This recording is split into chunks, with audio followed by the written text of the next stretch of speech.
All right, hi, I'm Michael Nankin. I'm the directing producer on Defiance. So let's start by talking about what your thoughts are on the fact that Defiance was developed simultaneously as an MMO video game and a television series. My thoughts? Well, it was something I'd never done before, which I guess isn't really saying that much because no one's done it. But I was leery at first. I have to say I was leery at first because I was worried that the things that we would have to do in the show would be constricted, by what we would have to do to satisfy the game side of things. And to my delight, I learned that it wasn't. It actually became a game of building on each other. So it really didn't take anything away from us. It actually gave us more to work with, and hopefully we've given them more to work with. What kind of collaboration has there been between the game developers and the creatives here mapping out the series? A lot of really expensive dinners. We have a weekly phone call. We all get on the phone when we can. Post-production, the writers, me, if I'm available, and other people from the game side. Every Friday afternoon we talk about what's going on. We have these what we call crossover elements. So there are targeted story points or characters or plot elements that we've targeted from the beginning before we started the season that occur in the game and in the show. There are characters that leave the game at the beginning and appear in the show. There's characters that leave the show and appear in the game. There are weather things that happen, weather events that happen, things that happen in space that that the game and the show share in real time.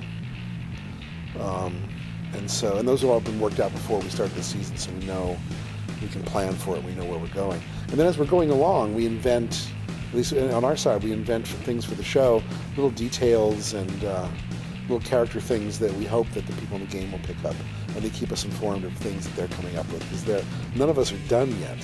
We're still inventing, and they're still inventing, and it's going to be this mad rush, to the day of release before it's really finished. What role do you see the video game playing in between the series when you have your typical hiatus between a season 1 and a season 2? I'm not sure myself, but I'm told, and let me see if I understand this correctly, that we'll, let me see if I get this straight. So we wrap production in November 2012. We air our season between April, May, June of 2013. And then we're down for at least 6 months. And during that 6 months, I assume this is your question, during that 6 months, gameplay continues. And things change and things are invented. And so what we'll do is we'll just keep track of it. In anticipation of shooting our second season, we'll start, during that time, we'll start writing. And we'll start adapting to the way that the game has changed and the new elements and the new characters that have come up in between seasons. Okay, can you talk a little about the series and starting with where we are here today on this green screen set?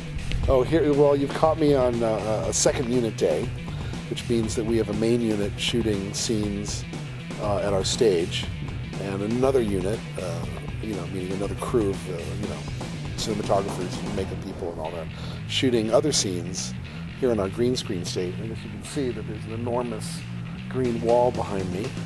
What this set is our underground mine, the Macaulay Mines. Quite a lot of the story happens here, and we don't have the money to build the mine or the time to go underground. So what we've done is we've built the ground. And we have our rails, you can see, and we have our mining carts, and the rest, where the green screen is created by the CGI team. So what they'll create is everything from the ground up. There'll be great curving walls and support beams and rock and goulanite, which is the mineral created in our show that they mine. And so the green screen allows us to create gigantic environments on a huge scale that we could never build.